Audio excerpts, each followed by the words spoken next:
This episode is sponsored by State Farm. Choices are great, like with your podcasts. You get to choose what you want to listen to. And State Farm believes insurance should work the same way. That's why the State Farm Personal Price Plan helps you get the coverage you want at an affordable price and a policy that helps cover what you value most. Like a good neighbor, State Farm is there. Call or go to statefarm.com today to create your State Farm Personal Price Plan. Prices vary by state. Options selected by customer. Availability and eligibility may vary. Scott for Scots here. Do you hear that? Bring the mic in close. That's not how the grass should sound. There's weeds everywhere in this lawn. It's time to take action with Scott's Turf Builder Triple Action. It gets 3 jobs done at once. Kills weeds, prevents crabgrass, and feeds your lawn so it keeps growing strong. Ah, much better. Get a bag of Scott's Triple Action today. It's guaranteed, or your money back. Feed your lawn. Feed it. The Purple Mafia, with your host, Paladino Joey. Well, we'll see. The doctors would disagree, but what do they know? So let's just say that you'll pay me because it's in your interest to pay me. Is it worth it? I mean, you've won. You want to wipe everybody out? I don't feel I have to wipe everybody out, Tom. Just my enemies. That's all. My father taught me many things. He taught me, keep your friends close, but your enemies closer. These are wonderful things that we've achieved, and there's no limit to where we can go from here.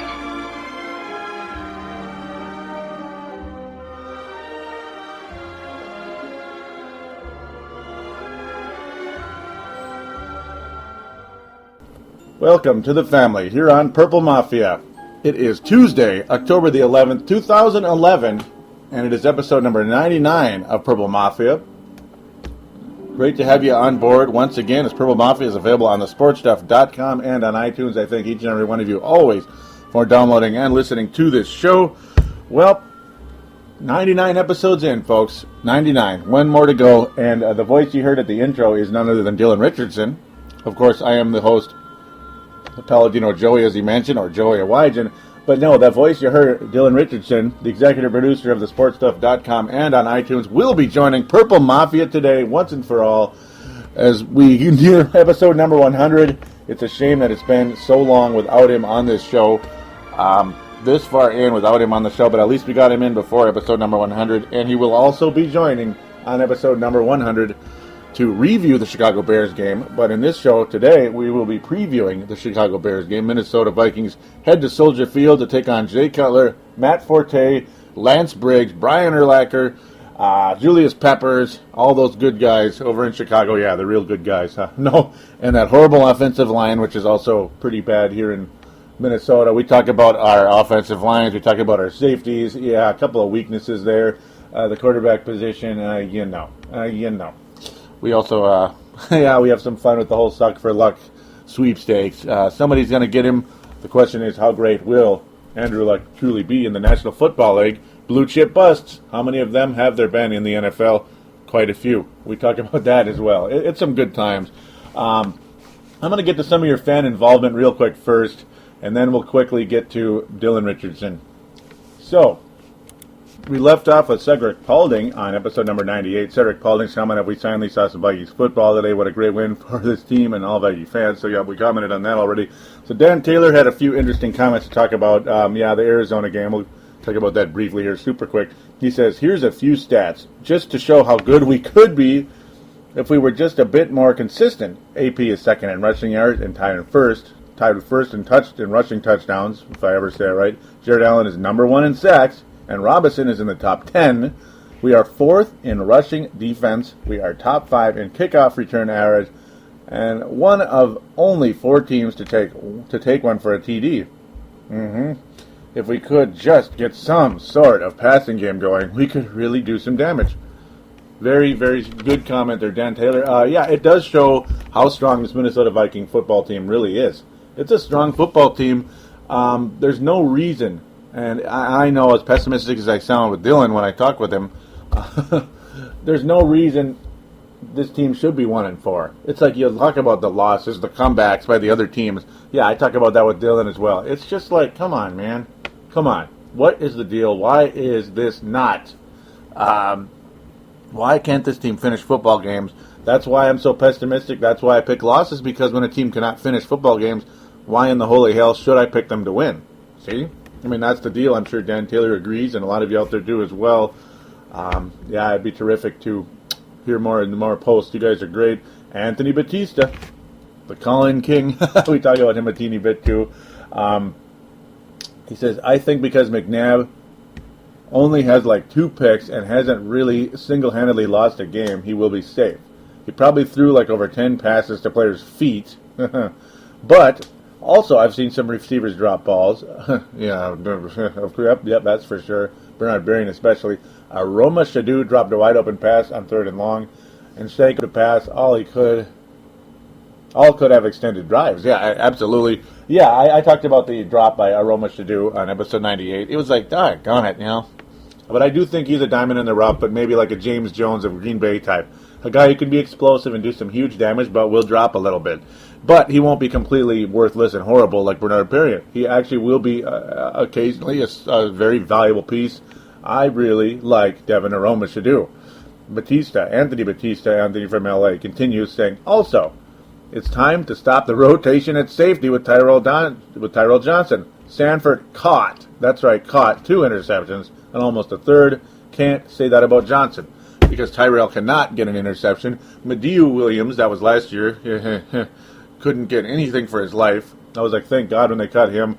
Tyrell Johnson is probably next to go at some point, but they have not made a move to acquire an additional safety. People talk about Antoine Winfield at safety, but then it's like in the long run, it will never happen. That's pretty much been dismissed by all Viking officials and Antoine Winfield himself. The Paul Allen show talked about that earlier. Paul Allen on KFAN talked about that on Monday.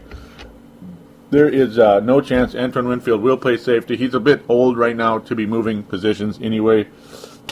If it happens, I'd be shocked. Okay, so we'll leave that as is. Anthony Batista, of course, did not mention Antoine Winfield at the safety position. I just did. We talked about that before. It actually sounded like a good idea at one point in time, but apparently it has summarily been dismissed. All involved in the Purple Covenant in Minnesota and Winter Park and all that good stuff.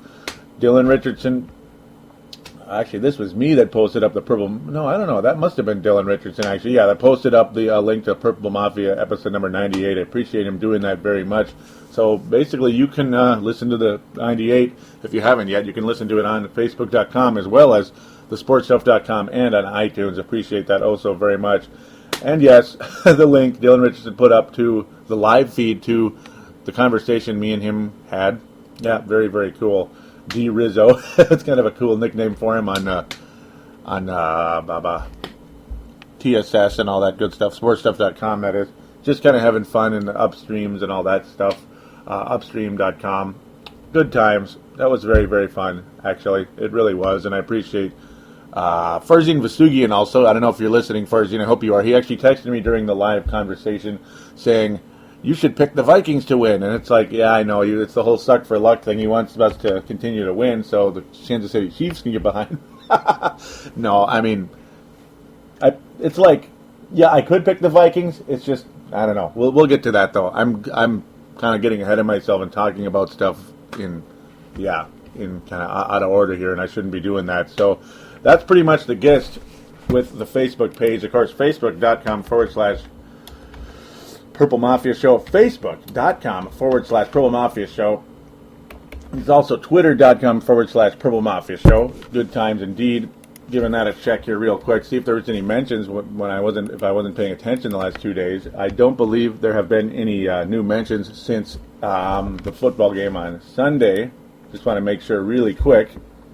Kind of going as is. While we're waiting for that to load, don't forget to join the message boards on the sportstuff.com. There's a button in the center of the front page of the website that says TSS boards. Simply click on that, then click register, then get your screen name and sign up. Would be all terrific. Make sure it's a realistic screen name and not a jumbled bunch of hooey. Forgive the goofy word. No new mentions on Twitter. Dan Taylor and Matthew Deary, very, very active on Twitter, especially Dan Taylor. Appreciate him also very much. Oh, how can I not? Oh, always has really strong stuff to say. Those of you out there that post fairly frequently that haven't lately, I miss you. Hope to hear from you more. Matt Emer, Chris Tucker hasn't been posting as much as he used to. I'm sure, it's busy, whatever. Hope you're not mad at me or the show or anything. Miss hearing from you. Chris Tucker, always some great, strong takes. Love hearing what you have to say. There's those of you out there. Yep, Cedric Paulding, keep posting. Keep posting as much as you can. Always terrific takes and nice conversation. Love it also very much. Before we get to Dylan Richardson, I'm going to give you out the phone lines again. 209-736-7877. 209-736-7877. It is a voicemail. Do treat it as such. Mention you're calling in for Purple Mafia, and you'll be on air. All right. Well, with no further ado, we're going to finally get to the conversation with the man, D. Rizzo, Dylan Richardson.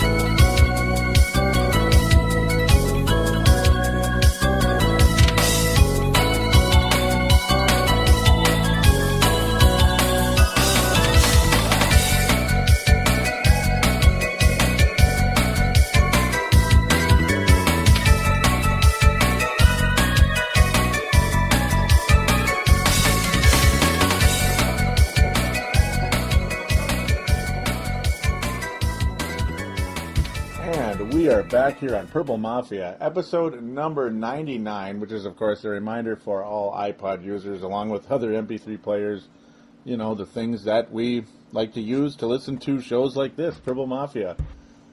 And as mentioned, Dylan Richardson, kind enough to join me. That's right, the executive producer of thesportstuff.com, the man who makes it all happen, Dylan Richardson. Welcome aboard Purple Mafia at long last. And look out, Joey. You're letting a Bears fan on your program? Yep. People are going to be irate. They're going to be downright mad. In fact, they're going to be pissed until they hear what I have to say. They might actually be happy. That's the funny part. I think Bears fans are going to be happy, too. One way or another, the way both of us are thinking coming into this one.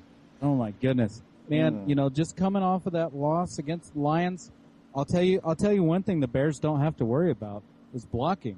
Because they can't block anyone. I'm telling you, they can't block anyone. It's time to draft a right and left tackle or something. Because it doesn't even matter. It doesn't matter what way, Cutler goes. Forward, back, sideways. He's getting hit. He's getting knocked around. And it's kind of hard to win, a football game with two players that play offense. You've got Cutler and you've got Forte, who's amassed for, I think it's over 50% of their total offense. Come on. Yeah, that's kind of like the story over here. Adrian Peterson's pretty much about 80% of the offense here, if not 95%, the way things have been going. I guess it's all relative, huh, when it comes to the NFC North. Oh, which is in so many, it's kind of good and it's kind of bad. It is the best division in the NFL right now. Yeah, it just is. The Lions have just come out of. A lot of people think they've come out of nowhere, but this has been a long process with that team getting better. But it's going to be hard to win games in this division, and like the Bears, who won the division last year, the NFC North won the Super Bowl, but it wasn't the Bears. Yeah, that's the thing. They were hosting the NFC Championship game. I'm sorry to bring back a not so good memory. Hosting the NFC Championship game instead, it was unfortunately Joe, do you want to talk about 1999? 98. That was a little bit worse. Yeah, that's what I meant. 98. 98. Yeah, that was a little bit more painful. Yeah. So yeah, no, definitely not trying to needle anybody in that one. I'm just playing around with you, anyways, Joe. Oh. Yes. how I roll. Oh yes, absolutely. Oh, and by the way, yeah, obviously in the past we've been together on the NFL East to West. For those of you listeners that may be maybe new to the show, we've been on NFL East to West in the past, and we've had some good chemistry on that show as well. Good times. So, yeah, it's kind of like, shucks, it's top heavy and bottom heavy in the NFC North without a doubt. Detroit, the Detroit Lions are incredible. Yeah. Calvin Johnson is just out of his mind right now. totally and completely out of his mind. And thank you, I did draft him for my fantasy football team. There you go. Mm-hmm. And he's pretty much dug me out of a deep hole for about the entire season so far. Mm-hmm. But yeah, it's in a way, I kind of it's nice to see the division doing well. Yeah. It's just too bad the Packers are in front. And no, I didn't mispronounce that. It's Packers are in front. And, I don't mind the Lions as much. A lot of our, some of your hardcore fans are probably like, F the Lions.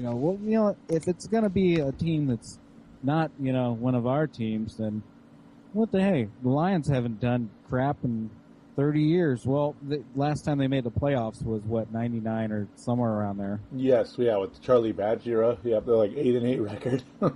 Yeah, Rodney Peete and Sanders, that was... Yeah, that was a good old days. Sorry? Yeah, that was just taking a big swig of my water there. Oh, no, that's cool. No, that's but no, that's the good old days back to the early 90s when I started watching football. I was a semi-late bloomer, about 13 years of age, but 92, yeah, Detroit. I mean, I got the wrong impression of what the Detroit Lions really were. When you start watching football and say 92, it's like the Detroit Lions had just made it to the NFC title game in 91 against Washington Redskins, and then they win the division in 93. It's like, that's a pretty storied franchise, huh? Detroit Lions are pretty storied. They're tough. Yeah, up in Green Bay's like, Chicago. Well, obviously I knew their story no matter what. Like, that's just a given. And Minnesota is Minnesota. It's got its good years. It's got its bad years, but sustained playoff appearances. But of course, you can actually say it's got. The Vikings have their first half, then they have their second half. Mm-hmm. Exactly. Literally, like this season and in all time, basically, all time. It's funny though. It's like Detroit. Yeah, once Barry Sanders was gone, it was basically it was purgatory for football after that. It was basically like a ghost town for football, really. Yes, yes, absolutely. Just for years. I mean, one bad draft pick after another. They took a wide receiver, 3 or 4 years in a row in like the top 5 or something? Here's what they did: is 3 years in a row, their first pick. Mm-hmm. I think it started off with Mike Smith. Yeah. Who was for USC. Mm-hmm. And they took Roy Williams. Mm-hmm. And then right after that, I think it was Calvin Johnson. Mm-hmm. I don't think there was a gap in between any of that. And everyone was like, why are you taking all these, now Calvin Johnson is like, he's the shit right now. Yeah. 6 years later, but, what's Roy Williams doing? I think he's on the Bears, right? Yeah, unfortunately for he's got like 3 receptions in 4 games now. Yep, he's the Bernard Berrien. Yep. Oh, go ahead. Oh, man, you know what? Bernard Berrien was a good ball player for the Bears, but he hasn't been crap anywhere else. No, he's been putrid. I mean, I've ripped him constantly on the air, just constantly on this show for the last 3 years now. Mm-hmm. You got a problem with B twice? Yes. You got a problem with B twice, Joey? Yep. Well, he has been open the last 4 years, and he'd like us to watch video about it, too.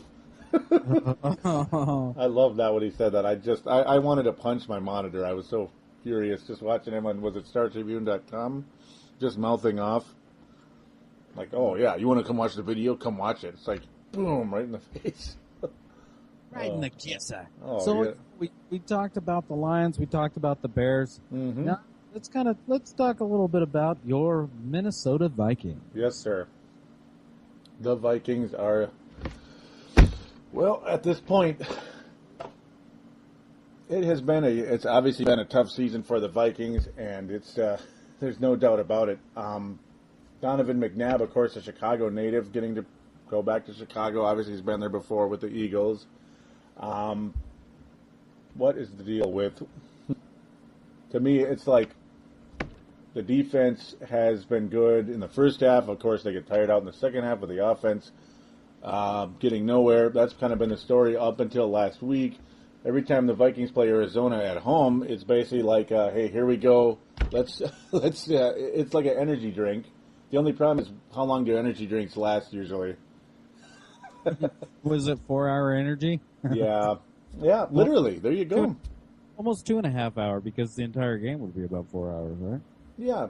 You know what the best part about all that was? How horrible Brett Favre was last year. I mean, just horrible, right?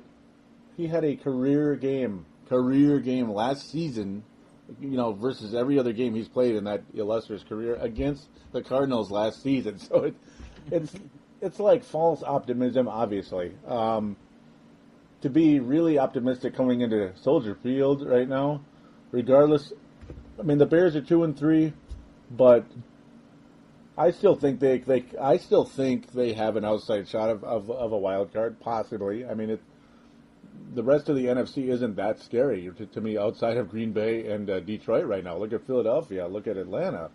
Those are two teams a lot of people may have seen in the NFC title game. So, to me, go ahead.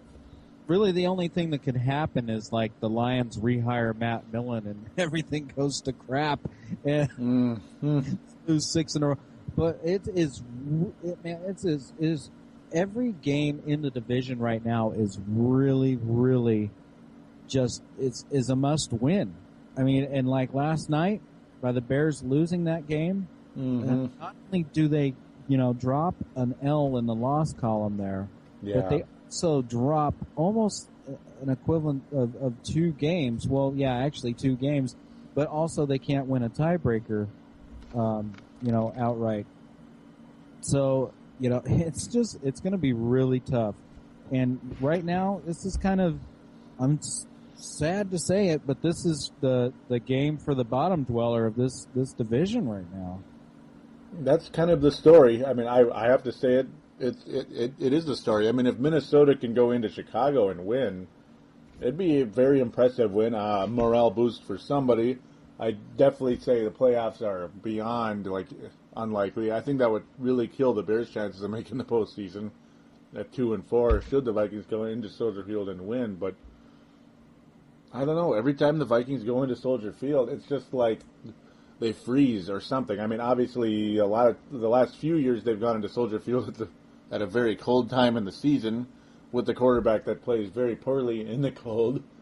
And, of course, actually the Vikings had to play outdoors at home, too, last year due to something else that happened. The snowstorm. The snowstorm, December 11th, the inside job on the Metrodome there. So at least you guys don't have to worry about that this year because, you're not going to have that cold weather game. I mean, it'll be fairly cold, but it's not going to be ice, Yeah. So you're gonna have that going in your favor. Although McNabb, I don't think it really bothers him as a quarterback, but I don't know about maybe the defense or what. It's kind of shocking. It's almost like that division is almost turned upside down right now. But yeah, in a way, it's funny and it is kind of cool to watch. A little bit. I wish it was Vikings Bears. To the end because, I've got a few friends that are Vikings fan other than yourself there, Joey, that give ribs to, we'll go back and forth about, oh shoot. Since I'm kind of doing this on video, like last minute, I should have worn my t-shirt that I bought. Uh-oh, what does it say? Vikings suck? Aw, look at you. No, it's I bought that specifically for my friend Jim. And Jim Bauer, yeah. I actually bought it because I was going to do a bet with him on one of these games and have him wear it, if the Vikings, lose. I don't know what he would have had me do. Probably wear a 49ers jersey because that's like the worst thing you could ever do to me. Uh-oh, that's your biggest hate, huh?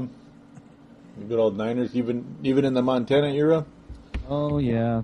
Uh-oh. Mostly because, like, in the area that I live in, everyone was a front runner. Yeah, yep. 49er this, 49er that, and those bumper stickers. Everyone's wearing a jacket, which is whatever.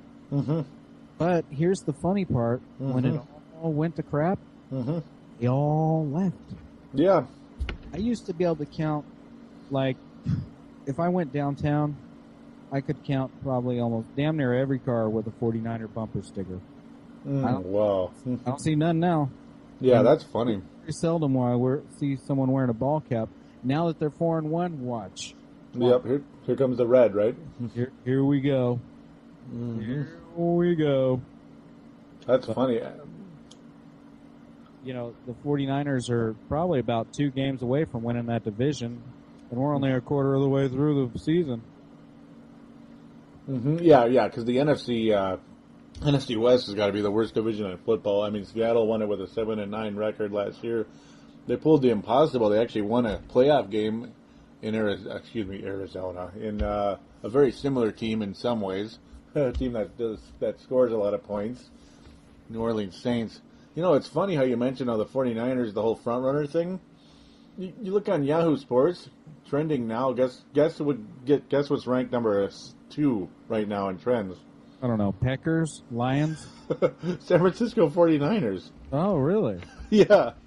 I'll be damned. Yeah, that's pretty crazy. Yeah, literally. It's funny.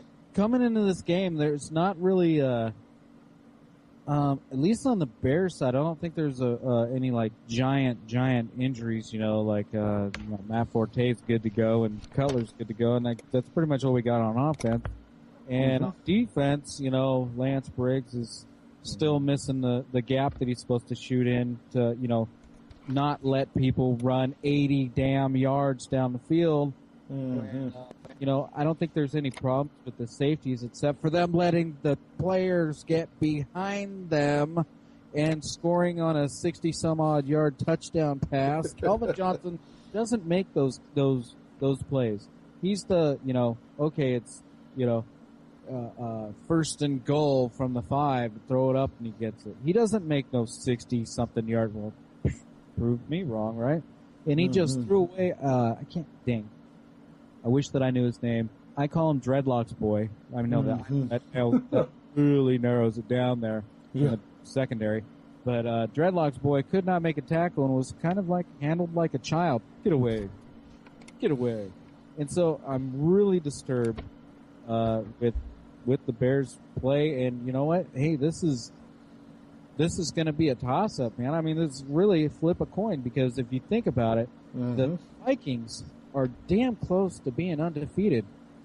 If you really think about it, if they could have held on, they led every game. They blew it every third and fourth quarter. I mean, if they were able to hold on, we could have, another undefeated, or they could be undefeated right now. It's kind of hard to look at it that way. If they could play 4 quarters, and like what I've seen with the Bears, they're almost in the same boat. Like they gave away a lead. I know it was only 3 points, but I don't know. Toss a coin, man. That's very true. I mean, that San Diego game was completely in the Vikings' grasp. I remember just the sweat building up, like fourth quarter. Couldn't believe it. I mean, we're beating. I picked the Vikings. Excuse me, I'm talking really funky here, but I picked the Vikings. We know what you're talking about. Yeah, that's the good part. At least you're in at least I'm in the ballpark. But I picked the Vikings to not win in San Diego on the road because it's just, I figure San Diego's good. It's starting kind of a new offense, all that stuff on the road. Very unlikely you're going to win a game like that, but at least you'll be competitive.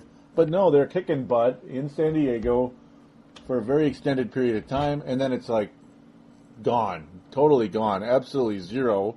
And then, funny, San Diego's players are starting to run past our guys, just like you're saying about Chicago. Our defense got tired in that game. But then, home game with Tampa Bay, just absolutely kicking their butt. We got this one. Oops, no, we don't got this one. Same exact story. Detroit, even deeper, even bigger lead. Same story again. It's just, any one of those games would have been a huge morale boost for the Vikings. And should they have won all 3? Think about it. It would have been unbelievable how different things would have been. Like I said in the episode, especially for Tampa Bay, I said this is a season-changing loss because it's one thing you blow a lead on the road against a pretty good team, but you blow a lead at home against a mediocre team. That's a season-changing loss. It was weird. Like, since I'm out of market, I'll watch the Red Zone channel, which I love. But it was like every week there, the Vikings lead by 20, and then you see like the fourth quarter score, and it's just like, okay. Exactly. I mean, what happened? What happened? Like they opened the wrong door or something, or he spun the wheel too much. Here we go. We're starting the fourth quarter. Yeah. It's like, are you serious? Because the best part was, it's like McNabb drops back to pass, it's low. McNabb drops back to pass, overthrown. McNabb drops back to pass, throws it away, here we go. It's like either that or McNabb drops back to pass and hits him in the hands. Why didn't you kids? Oh, yeah. Oh, that's Bernard Berrien. Yeah. And it's always like, it was a low throw by McNabb. And even if it was low and you need to throw the ball. Hit him in the hands. Yes. I know which one you're talking about. I've seen it. It hit him in the damn hands. Yeah, it's like the whole talk is you want to throw it to him in stride, he could catch it, and he gets a touchdown. But hey, beat twice. Twice. I'm going to sum up your season. Is it? Are you mad that that sums up your entire season right there? Be twice. Be square. You know what I said on the last show? The whole be there or be square. Well, I want him to be square. You know what I mean? Because I don't want him to be there anymore. How about this one? Be catching the ball when it's fun. I almost did it. Almost, yep. Almost the first F-bomb. Be catching the ball when it comes to you. Yeah, because the point I was leading up to is, sure, it might not be exactly the signature pass, the whole lead the player the direction you want him to go, but you make a bleeping adjustment. Bernard, make an adjustment. I almost made you do it. Huh? Yeah. I'm about ready to fly off the handle. Man, I was pissed last night. And watching the game, this is another thing that's a head scratcher on the coach. And we wouldn't be talking about it, of course, if they made it. And then, of course, we'll say, well, hindsight's 20/20. I don't give a damn. You're on the 30-yard line. You got the best kicker in the NFL. On the bench, you take your points. You take your points. I don't care. It was fourth down, and it was a pretty long yard. I about jumped out of my skin. And you know what? Guess what? At the end of the game, when the Bears drove down on the Lions all the way down to whatever it was, like the 2 or 3 yard line, that actually would have been for something if you made that damn field goal. If you kicked the field, you even attempted the field goal. Yeah, it's the whole, they didn't even attempt, They were just like, well, we're gonna show you, Lions. I mean, you're undefeated and you're beating everyone, but you're not better than us. So we're gonna shoot ourselves in the foot. Have you ever seen a shit bet? I don't know if you want to edit that or just let it roll, but it's such a shite first quarter. Oh my goodness! Did you watch that, Joey? What's that? The part first quarter of Monday Night Football.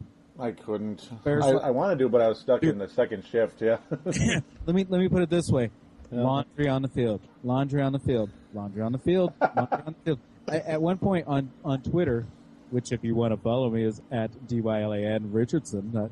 Yep, there we go. There's this shameless plug there. There you go. Yep. Follow. On Twitter there, I said, what is this? The Raiders playing the Raiders? What's going on? The Raiders playing the Raiders. Because it was like, holding offense, illegal hands to the face, defense, illegal shift, offense. It just was going back and back and forward and back and forward and back and forward. At one point it was like 1st down and 7. I'm like, how'd that happen? No discipline whatsoever. No, it wasn't 1st down. I was just flying off the handle. Oh, I bet. Yeah, I mean, you look at the stats for the game. 14 penalties for Chicago, 12 for Detroit. They were almost all of them were in the first quarter. That's crazy. Offsides. Yep. At least it wasn't at the end of at least it wasn't like at the end of the fourth quarter when the Vikings still could have saved their ass in the game. But we've had a lot of those this year. It was kind of funny. It was almost like they were like being a parent and trying to set the tone of the game in the first quarter, and then they just kind of, all right, we're going to let you play now. Play. You play some football. I don't know. It was an entertaining game, even though it wasn't. Well, I guess it was close. You know, they had to score to go up by more than one score at the end of the game there. But yeah, just as well as I do, being a Viking fan, probably even more so than me, the head scratching moments. You ever wonder if they're not going to happen one season? You know. It would be nice just once, wouldn't it? It's like, what are you? But and then like sometimes you want to blame the coach, but no, I mean you can't always blame the coach. No, it's like the penalties. The penalties. It seems like I kind of had a knee-jerk reaction of that on Leslie Frazier. That basically that can come on him, and I think it can, but at the same time, not always. I mean, sometimes just the players don't get it. Sometimes not even the best coach in the world can get a player to like change his bad habits. It is a crazy, crazy deal. Yeah, yeah, it's gonna be one of those games, man. It's gonna be one of those games. I'm hoping that it's at least a good game. At least be it decided. At least let it be a one-score game.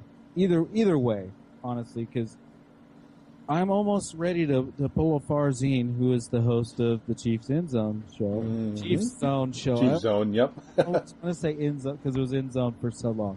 But anyway, his whole Twitter hashtag, suck for luck. It's almost like, maybe. I don't know. Maybe not. Which is kind of funny for like both of our teams. Yeah. Really in that market for luck, But it kind of makes me want, maybe not. But I don't know. This is going to be the bottom dweller bowl. I hate to say it, man. Yeah. Two good teams. They can be good teams that are basically going to be kind of playing the suck bowl, unfortunately. Yeah, and it's sad because it's like it could be so different, so easy. That's where the frustration comes in for both of us at this point in time. It's the suck for luck bowl. Yeah, I love that slogan. It's funny, the whole suck for luck deal. It's hilarious. It's hilarious. The funny part is though, it seems like every time there's players that are touted like this, to a point where it's like, oh my God, you have to get him, you have to get him, you have to get him. Like, how many times does it turn out that they're really not that good? Gino Torretta. Yep, is a big one. Andre Ware. Oh, which one? Oh my God, Andre Ware, right? Oh wow. Jamarcus Russell. Actually, that was just a Raider thing. Yeah, stupid Raiders again. They do that so much, it's hilarious. Dummies sometimes, but dummies, yep. Besides the point. It happens way too much. Ryan Leaf, huge. That's a huge one. Tim Couch. Yeah. It's like the list is huge. I played for 3 years. I retire. That was ridiculous. If I played for the Cleveland Browns, I'd want to retire too. Yeah, that team is not even close to being competitive like ever. It seems like, I don't know, maybe this year. I have no idea though with them. It's Achilles Smith is another huge one. Like, he wanted to be paid more than Donovan McNabb. He was taken third overall to Cincinnati, which is of course the kiss of death for all players that go to Cincinnati on the top three. ACL tears or whatever it happens, like Kajana Carter. But it's, I'm scared to death of it. The what did I call it last year? Blue chip busts. That's what I called it. It's just there's so many of them at the quarterback position, and you just pray to God you don't have a horrible, horrible season and all that stuff, and then you get this guy, and it's like, oh. Here's what happens, though. If the Vikings do win this game or lose this game, then you're probably going to see good old Christian Ponder make his way out to the field Maybe a couple games sooner than you would otherwise.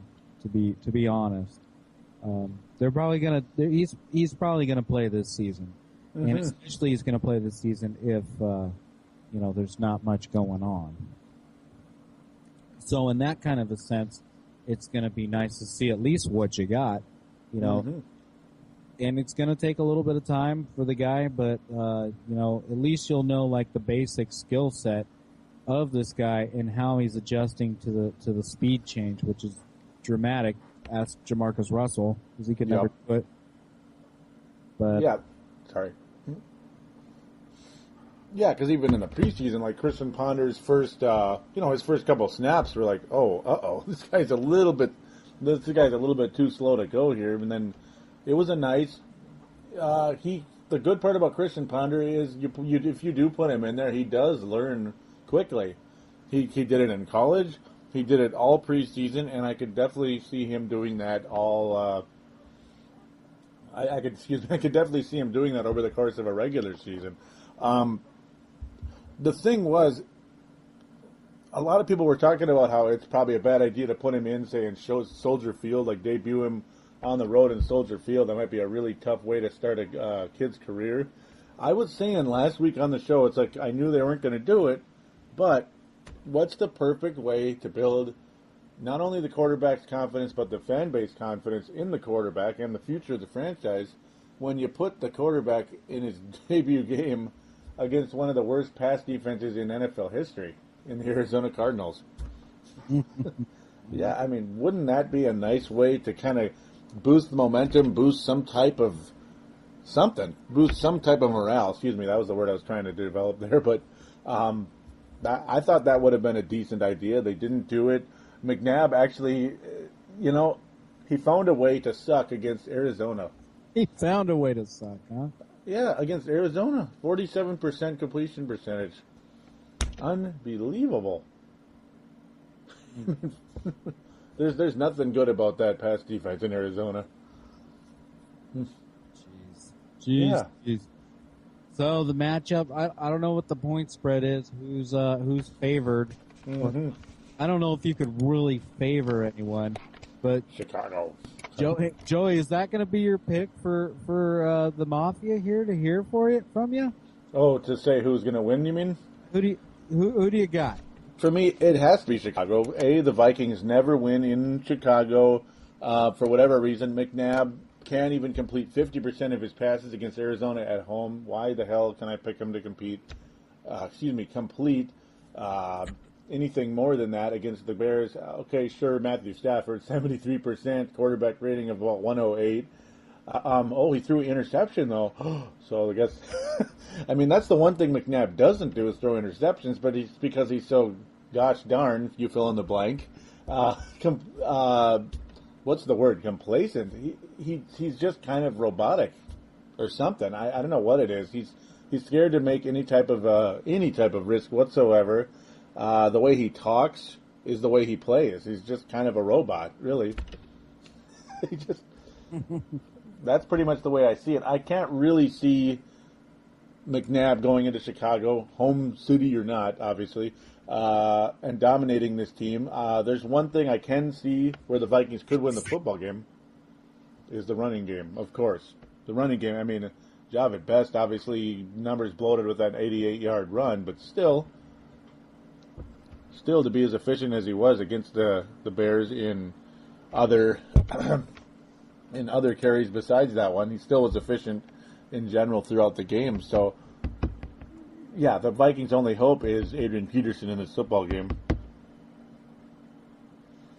Yeah, and it's going to be, pretty much the same thing on the other side of, the field there. It's going to be, Matt Forte. What can you do for me today, Mr. Forte? Mm-hmm. Pretty much the offensive scheme, because you're not going to be able to pass because you got Jared Allen coming off that edge, and plug in whoever the heck you want on the other side because that right tackle sucks too. Yeah. So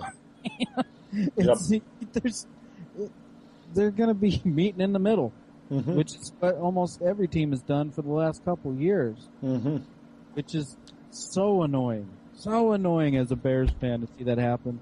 but it could be a really fun game for the Vikings. So I think actually I'm going to crisscross you. Wow. Even though I'm wearing my Bears stuff, but I don't feel too good about them. And I really like Donovan McNabb, but gosh, I don't see it happening for the Bears. I think this is the beginning of the end of for this season, and I don't know. Reevaluate, draft a wide receiver. I don't know, fix that safety spot, which has been something ever since Mike Brown has been having 10,000 injuries, and I don't know. It's frustrating, but I also love it. In a way. I love it. You know, I'm frustrated, and I may be mad, but I'm so glad the football's on TV. Mm-hmm. Yeah, it's just one of those things. See, I can relate to that with the O-line type of situation and the safety position.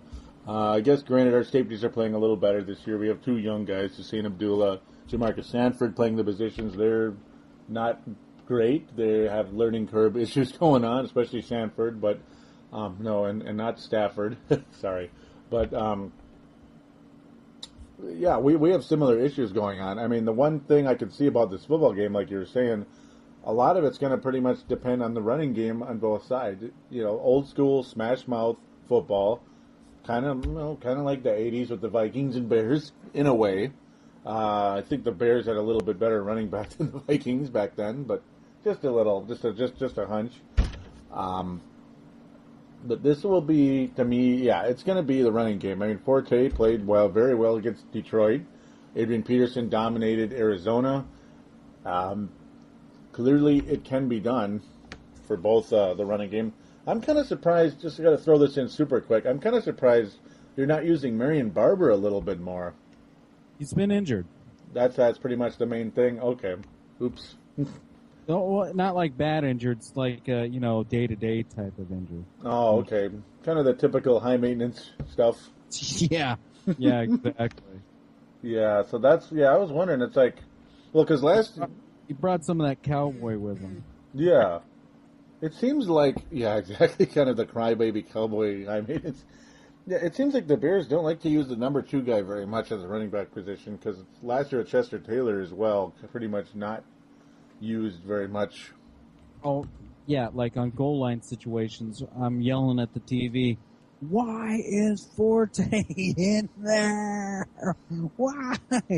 Get your big, bruising back in there. Come on. Yeah, pretty much. Like, get somebody. I mean, that was what Chester Taylor was meant to be. He was like a short yardage guy. Classic third down back. I got to think Barber is a definite goal line threat. He was that in Dallas for his whole career to this point. I can't imagine why he couldn't be in Chicago. But other than high maintenance stuff, I suppose, to this point. The Vikings, I mean, our running back is the whole deal. He's the goal line. He's the first down. He's everything. Obviously, Adrian Peterson. It all depends on him. McNabb clearly can still run the football. Cutler, is it the beginning of the end for him? I don't know. It's weird, seeing like even the look in his eyes. Whoa. Sorry, that was a little bit loud. That's okay. Yeah, just technical difficulties. His eyes, it's kind of like it's almost like, is the guy caring or not? Mm-hmm. I'll tell you what. He's going to have to care if he wants to keep on being a Bear. Yeah. And especially he's going to have to prove himself this weekend. He's going to have to do that, or else something drastic's going to happen. Maybe the Henny, whatever that guy's name's going to come off the bench. I don't know. And I'm sure that you guys are going to be feeling the same way if the Vikings come out lackluster in that second quarter or in that second half. Mm-hmm. It's going to be like, you know what? You better do something. Do something. That's all we want our team to do is something. Something. It would be nice. I mean, that's the key. Both quarterbacks struggling. No real reason to think why they couldn't do well. The poor secondaries on both sides. Cutler played fairly well statistically against Detroit, completed a lot of his passes, but, we'll see what happens there. He's obviously been mistake-prone at times, quite frequently. He's played very well against Minnesota, though, since he's been in Chicago for the most part. Even in the 09 season, beat the Vikings in 09 in Soldier Field. I mean, he even beat the 09 Vikings, so that's kind of why it's like history repeats itself way too often in Soldier Field for Minnesota. That's a lot of why I'm sticking to it. The Bears, to this point, obviously struggling, but have been the better football team than the Vikings, at least, overall, I think, to this point, believe it or not. Well, Purple Mafia Nation, we need you to call into the call lines. Joey, do you remember the digits? Because I'm not remembering them right now. Yep. We need you guys out there. Please do call in to the phone lines, 209-736-7877. That's 209-736-7877. It is a voicemail. Do treat it as such. Please do. Joey would love to hear from the Purple Mafia. Joey, it's been fun. Thank you for letting me address the Purple Mafia, new Mafia members there on Facebook. I love your posting there. Keep it up. Keep it up like this. Keep it up. Anyways, I really enjoyed this, Joey, and anytime you want to have me on, I am available. Absolutely, always great to have. I mean, it will always be great to have Dylan Richardson on this show. And can we do an on-air booking for Dylan Richardson for episode number 100? Ooh, that would be fun. I'll do it. Yeah. Would you like to? Yes, sir. Okay. I would love to. There's your. He's like if you ever. Actually, it would be good to do a little post-game thingy there. Yeah, I've got the music here, so if you ever start talking too much crap, I can do this. I'll just drown you out if I don't want to hear it. That you might have to. I mean, it depends on how things go. I think I might have to do the drowning though at some point, but yeah, I mean, so there's your on-air confirmation, folks. Dylan Richardson, executive producer and creator of thesportstuff.com. will be a member. Nation, you're stuck with me next week.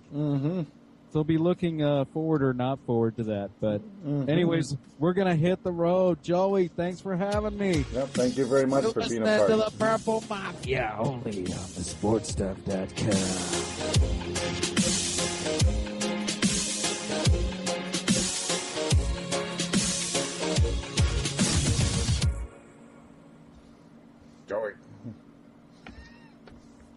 Well, I hope you were recording that. Oh, yeah. Because when we hung up, my May turned off. Uh-oh. No, that's cool. Like, oh, shite. Oh, Shiza? Yeah. Shiza. I was the Shiza. I missed all the good part when I finally noticed it. Oh, did you? It was only like the last 5 minutes. Wow. That's funny. Hit the stop recording button.